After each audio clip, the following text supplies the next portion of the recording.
Blake Lively didn't just lose her career, she set it ablaze.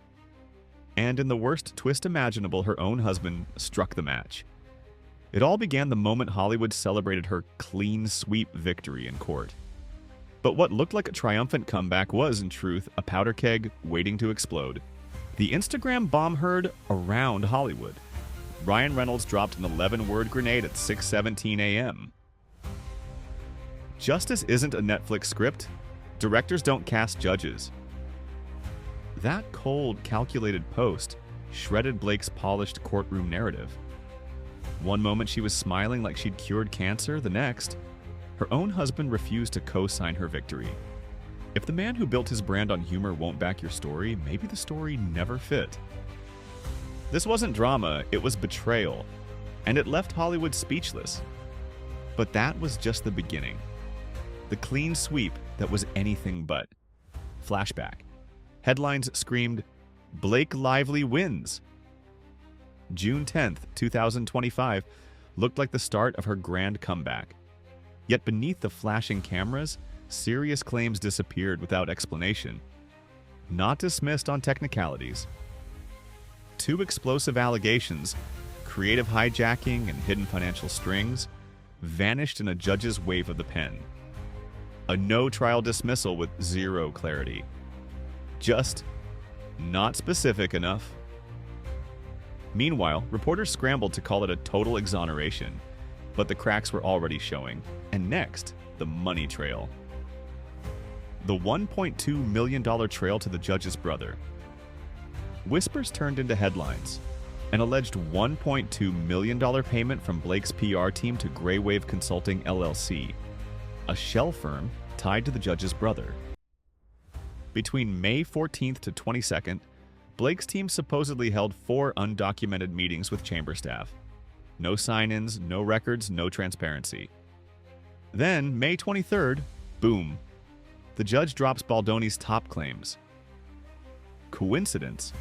Court insiders call it monopoly-style hotel deals with a get-out-of-jail card. A crisis call from Blake's camp screamed, "Run," but the truth was already leaking. Here's where the Hollywood takeover begins. The Baldoni backstab. It Ends With Us was Justin Baldoni's passion project, a serious drama rooted in trauma and healing. But when Blake jumped in with an EP tag in late 2022, things shifted. She pushed flirty and yummy rewrites, turning an intimate script into her personal diary entry. She even offered to act out scenes to prove her vision. Imagine a pivotal rooftop moment flipped into a rom-com remix. Crew emails, internal memos, timestamps, sound evidence. Yet those remain buried with the judge's ruling. Meanwhile, Baldoni's vision got steamrolled. And then the power games. Emotional blackmail and producer war. Blake didn't stop at rewrites. She went for full credit and clout. Message logs show her demanding a PGA producer title, control over marketing, wardrobe decisions, even finale cut approvals. When Justin resisted, she called in her dragons, including Ryan, to sway his position. The result? A director too intimidated to adjust a costume sleeve. That's not collaboration, that's intimidation. But the story took an even darker turn. The false harassment claim. Mid-shoot, Blake accused Baldoni of harassment, saying he gleaned too close during a dance take.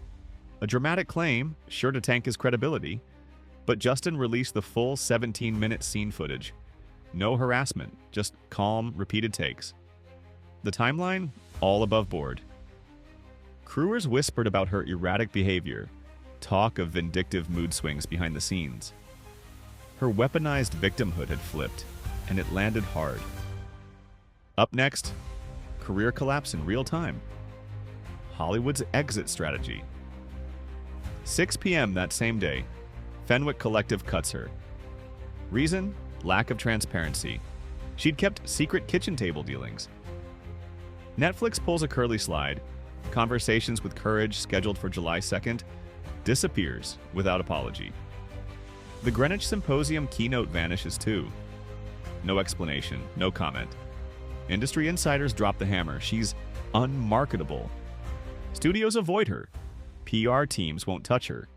She didn't just stumble, she hit free fall, but the legal storm looms even larger. Federal fallout approaching. June 13th. Baldoni files a Rule 60B motion. The court order should be tossed for judicial misconduct. Diane Reiner, a former courthouse assistant, steps forward with damning claims. Overheard admission from the judge. It's bigger than both of us. Couriered meeting logs. Cash transfers. Whistleblowing that sparked the New York Commission on Judicial Conduct. A federal liaison now reviewing the case. The stakes? Over $25 million in damages, charges of indirect bribery, fraudulent concealment. Columbia Law's Marlene Kessler warns, if the trail checks out, this is collapsing. Decision expected June 21st, days away. It's criminal territory, not entertainment. From red carpet to ashes, Blake Lively thought she could control everything. Courts, scripts, headlines, husbands. But reality hit harder than any PR spin. Her husband's silence shattered her veneer. Her money trail unraveled with testimony. Her own actions turned every advantage into ammunition. This wasn't a comeback. It was a self-made downfall. And Hollywood isn't forgiving. No flames, no anger, just cold consequence. Now she's in Hollywood's gutter, facing real legal fire, not just public shame. And the drama is far from over. What do you think? Did Blake's ambition cross the line? Or was she set up by powerful forces? Drop a comment below, smash like if you're shocked, and hit that subscribe button. Because next week, we're diving deeper into this unfolding federal investigation. You won't want to miss what's next.